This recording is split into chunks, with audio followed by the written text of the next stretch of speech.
Ensuite, bon bah bien évidemment on a Kizaru, ce chien qui veut fumer Bonnie, qui a bien évidemment 12 ans, je tiens à le rappeler, et son père, qui l'a connu, et il connaît son histoire, je tiens à le rappeler. Et ensuite, nous avons le retour de Luffy, Gear 5, qui rigole, qui se moque. On a Kizaru qui se chie dessus, là pour le coup, là Kizaru il est pas bien, là il se dit, ah merde, c'est chaud. On voit bien la réaction de Kizaru, hein. Si vraiment le mec faisait semblant, il serait content de se faire taper par Luffy. Donc encore une fois, Eiichiro Oda, grand homme qu'il est, chie sur cet avis frauduleux. Kizaru est bon, Kizaru est gentil. Encore une fois, Oda vous a chié dessus. Voilà, le mec, il est en panique totale parce que justement, bah, il voulait pas. C'était pas prévu. Il se fait tabasser. Luffy lui envoie une claque et puis il le dégage.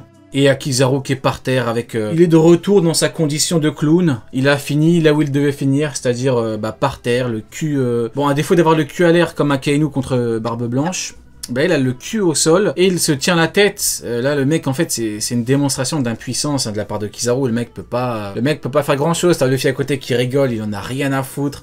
J'ai le ventre plein, mon niveau de force à son maximum. Il rigole, il se moque. Et pour moi, là où c'est vraiment humiliant, c'est qu'il lui a envoyé une espèce de claque de loin. Et Kizaru, il est là, il s'est fait chier dessus et puis il se retrouve par terre à se tenir la tête. Enfin, c'est tellement humiliant pour Kizaru. Pourquoi c'est humiliant? Parce qu'en fait, lui, entre guillemets, le pauvre, je n'ai aucune sympathie pour lui, hein, mais le pauvre, limite, c'est moi qui le dis. En fait, le mec, il a tenté de taper plusieurs fois, il a rien fait. Et lui, systématiquement, quand il se fait taper, et ben il se retrouve par terre à pleurer. Et là c'est un truc de fou. Je me dis mais il fait tellement pitié. Mais bon le problème c'est que je peux pas avoir de pitié pour lui parce que c'est tellement une merde qui a ce qu'il mérite, qui a ce qu'elle mérite parce que c'est une grosse merde Kizaru. Bah franchement je me dis bien fait pour toi. Hein. Tu veux taper une gamine de 12 ans. D'ailleurs, tu l'as tapé contre la barrière, t'as fumé ton neveu, t'es une grosse merde, et tu repars dans ta condition de grosse merde par terre, au sol. Je t'emmerde, Kizaru. Neil, c'est quoi ton avis là-dessus par rapport à la petite pichenette de Luffy qui renvoie Kizaru dans sa condition de merde? Moi, c'est plus ce qui se passe après parce que Kizaru, comme tu l'as dit, hein, j'ai aucune pitié, je m'en fous totalement.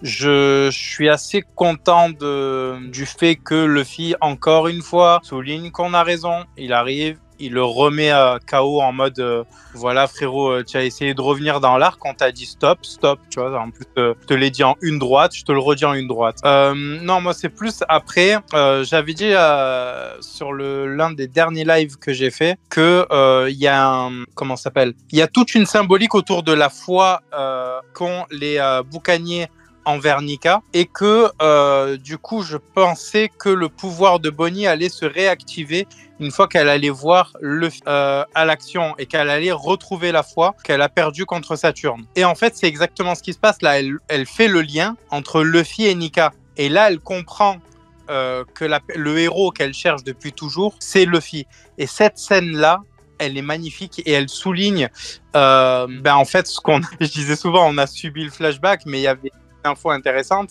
et l'une d'elles c'est justement tout ce qui est lié à Nika et au rapport qu'a Kuma avec l'église. Et là je trouve que cette scène, cette fin de chapitre souligne totalement ça en fait, tu vois. Je pense que c'est le point culminant de l'arc en fait. Ok, très très intéressant.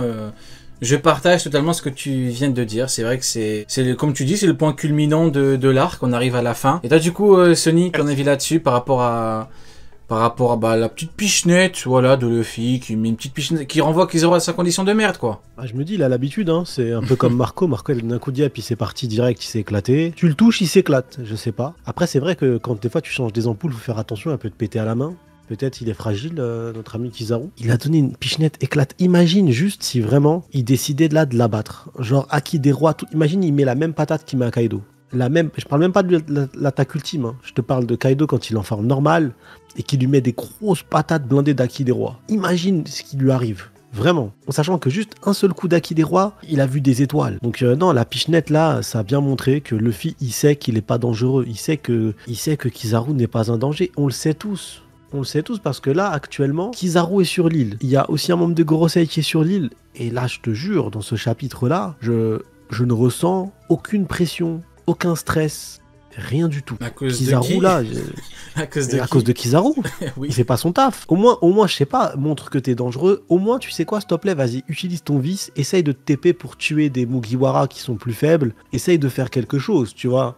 Non, il est éclaté au sol. Il est bête en plus. Il n'y a rien qui va avec. Honnêtement, le personnage de Kizaru, cet arc, c'est une masterclass totale parce que il a tout perdu. Il a tout perdu. Il avait un petit charisme à l'époque, j'aimais bien. Je disais, ah ouais, c'est un ouf, il va aller voir Big Mom et Kaido. Pourquoi? J'ai pas compris, mais j'aimais bien son côté un peu fou, tu vois. Mais pourquoi? J'ai pas compris, mais bon, attends.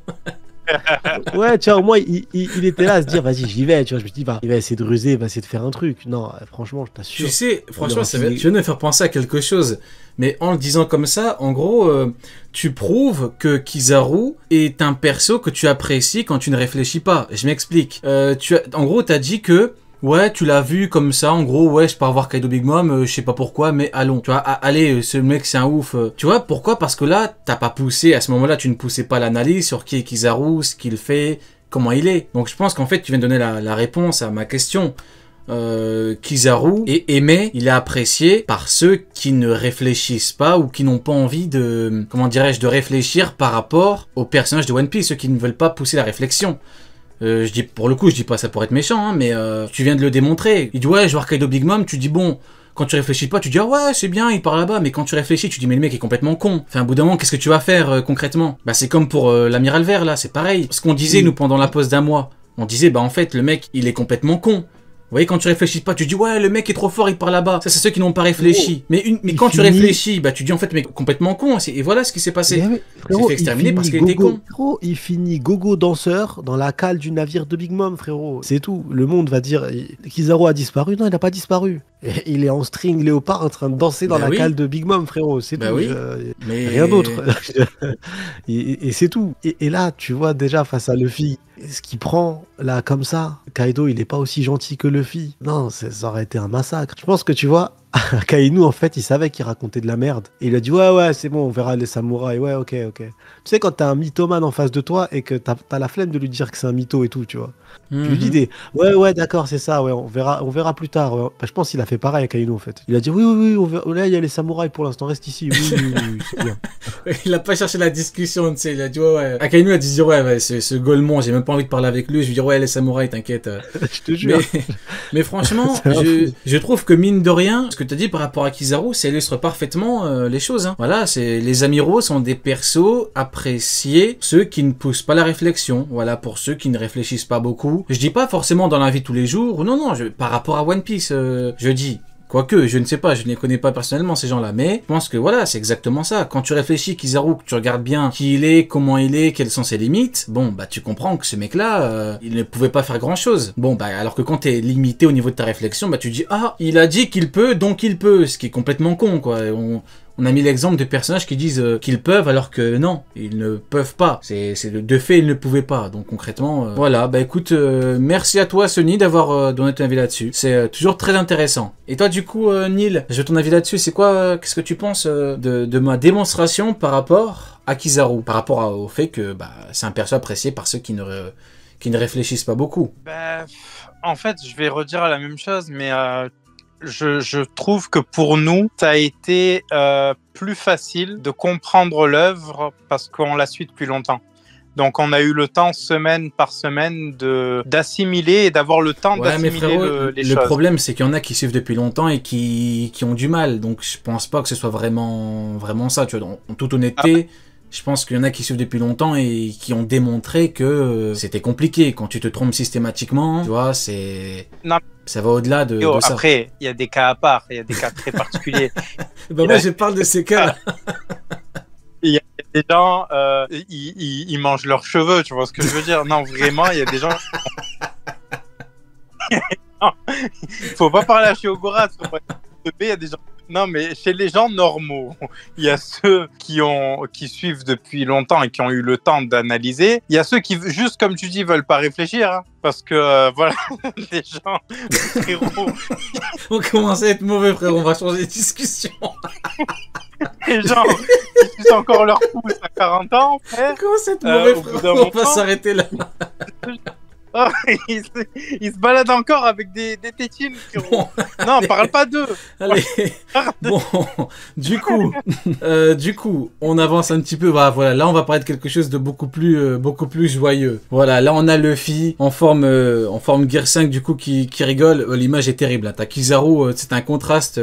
T'as Kizaru qui est par terre, qui se tient la tête.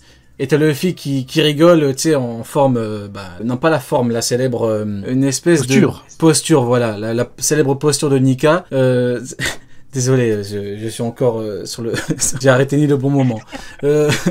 Et du coup, il y a le robot qui commence à se réveiller. Et là, du coup, forcément, on a le lien qui avait déjà été fait, mais qui est encore plus concret, entre le robot qui réagit à Nika. Et du coup, Sonny, je voudrais ton avis là-dessus. Est-ce que tu penses que le robot va nous faire une énorme masterclass, ou est-ce que tu penses que le robot va flop? Parce que tu vois, ça arrive, hein, il y a des personnages, je donnerai pas d'exemple, mais Kizaru par exemple, voilà, qui viennent et qui ne font que flop. Donc est-ce que tu penses que le robot va flop, ou est-ce que tu penses que grosse masterclass de sa part? J'espère qu'on va le voir, frérot. Oda, la fois qu'il nous fasse du sale, il nous le tease, finalement il disparaît, on le revoit dans le flashback du siècle oublié. Après, je me dis, ça dépend. Si dans le flashback du siècle oublié, il avait la responsabilité d'un soldat de la marine, il peut flop, du coup, ce serait cohérent. Mais sinon, non, j'aimerais bien qu'il bouge. Mais j'ai quand même un gros problème actuellement avec cet arc, là, tout de suite, tu vois, parce que là, à l'instant T, il y a Luffy Gear 5 qui est de retour, il y a les pacifistas qui ont changé de camp. Donc c'est une arme de guerre incroyable quand même, hein. C'est monstrueux, et qui sont en train d'attaquer à mort, ils sont en train de tuer des soldats de la marine, donc ce serait intéressant de savoir combien il y a de morts au total à la fin. J'espère que le narrateur va nous dire. Et de l'autre côté, t'as une menace extérieure qui arrive aussi, qui attaque les navires. Si en plus le robot géant il sort de terre, il leur reste quoi au GM là, sur cette île là? Kizaru qui va encore travailler pour rien, frérot. Il leur reste rien, frérot, à part Kizaru. Là, le seul espoir pour eux, c'est que Saturne, il ait des caractéristiques du démon de fou furieux et qu'il fasse quelque chose qui contrebalance un peu tout ça avec un artifice bizarre ou quelque chose de vraiment spécifique, tu vois. Mais sinon, là, cet arc, ce chapitre est très très beau. Mais c'est juste à la fin du chapitre, je me suis dit, mais attends, en fait, ça veut dire là que le suspense, il est fini. Les soldats de la marine se font tuer. Le blocus, il est en train de se faire massacrer. Luffy, Gear 5 en pleine forme. Kizaru qui a encore une migraine, miskin. Je pense qu'il a peut-être ça commence à faire beaucoup de migraines. Hein. Il s'agirait d'aller consulter Kizaru. C'est de ouf. Et Vega qui est au sol. Est-ce que vraiment, là, tout de suite, les Mugiwara, ils sont obligés de fuir l'île, tu vois? Tu te demandes. Est-ce qu'il va pas s'arrêter 2 secondes et dire, on les fume et c'est fini, non? Tu vois, parce que où est le danger actuellement? Je le vois pas personnellement. Je le vois vraiment pas. C'est ça, le problème avec... pour l'instant, la balance. Ouais, c'est vrai que t'as raison. L'auteur doit constamment contrebalancer. Et justement, quand on parlait des Mugi tout à l'heure, j'avais réagi à la vidéo en gros par rapport aux Mugi. Il y en a beaucoup qui sont un petit peu déçus, qui auraient voulu plus de trucs par rapport aux Mugi. Mais le problème, c'est que Luffy, on l'a vu, une claque et il y a l'autre qui part terre. Enfin, concrètement, c'est vrai que c'est compliqué quand t'as un tel niveau de puissance globale que t'as le palmarès de l'équipage en question, battre l'équipage de Kaido chez lui. Bon, c'est... Voilà, si tout le monde se regroupe, bon, voilà. Et encore, hein, l'auteur a dû jouer avec, ils sont pas au même endroit. T'as Saturne qui a des pouvoirs bizarres, t'as Kizaru qui joue là à distance et tout. Bon, c'est vrai que... Il aurait peut-être fallu ramener genre un autre amiral, mais le problème c'est que si tu finis l'arc avec Saturne inerte et 2 amiraux inertes, bon... C'est compliqué, il n'y a pas non plus 10 amiraux dans la marine, donc c'est vrai que c'est un jeu de balance qui est peut-être compliqué à gérer, ça, j'en suis certain. Et toi, du coup, Neil, qu'est-ce que tu voulais dire là-dessus? Ouais, je pense qu'ils vont s'échapper dans tous les cas, puisque Luffy, à mon avis, ça le fait gaulerie, en fait. Tu vois, je pense que lui, son délire, c'est ça le fait marrer de partir, comme sur la fin de Skypiea. Donc, ouais, ils sont bien plus forts que ce qu'il y a en face, ça c'est sûr. Mais je pense que pour lui, c'est un jeu. Donc, il doit s'échapper pour gagner, tu vois. Donc, certes, ils vont se faire massacrer, mais même s'il y a 0 marine à la fin de l'arc, s'ils sont tous éclatés au sol, Luffy voudra quand même s'échapper, tu vois. Et maintenant que tu le dis, il voudra... C'est vrai que maintenant que tu le dis, en fait, je pense que le problème, c'est que pour beaucoup... Le mot échapper est très péjoratif, dans la mesure où en gros, ce serait une preuve de faiblesse. Mais quand tu regardes les faits, quand tu regardes par exemple Barbe Blanche, il était avec Oden et tout, il y avait la marine qui venait, il a dit bon, on se barre. Oden il a dit quoi? Il a dit on les fume. Barbe Blanche il a dit ça sert à rien, parce que la marine en gros, on s'en fout. Et là c'est vrai, est-ce que c'est le rôle de Luffy en gros d'exterminer chaque marine et tout? Bon, s'échapper c'est pas non plus quelque chose de mauvais dans la mesure où, bon... t'as fait ce que t'avais à faire. Si t'arrives à prendre Vegapunk, c'est bien, tu te barres et puis c'est tout. Donc je pense que ça dépend des conditions, voilà, mais voilà. Ouais. Au-delà de ça, je pense que c'est un gamin, donc il est en train de jouer à trap-trap, quoi, tu vois. Il s'en fout de la puissance qu'il y a en face parce qu'il sait que c'est pas fou, Ouais, mais en même temps, tu vois, pour lui, c'est vraiment un jeu. Bah moi, je pense que... Mais Vas-y. non, c'était juste si Sony a fini pour répondre à la question sur du coup Goldorak, quoi. J'ai fini mon cher, j'ai fini mon cher. Ah oui, le robot. Bah, Oui, attends, juste je réponds par rapport à ce que tu as dit. C'est vrai que tu as raison par rapport au... Luffy a compris qu'il n'y avait pas de grand danger en face. C'est vrai qu'au début, il s'est dit, bon, Kizaru, ça doit être chaud dans la mesure où il peut faire du mal à mes proches et de fois à mes amis. Mais finalement, bon, comme tu l'as dit, dès qu'il a vu qui était Kizaru, bah forcément, dès qu'il était devant lui, aucune pression, il s'en foutait. Parce qu'il sait très bien qu'en face, par rapport à lui, il a démontré une pichenette et il est par terre.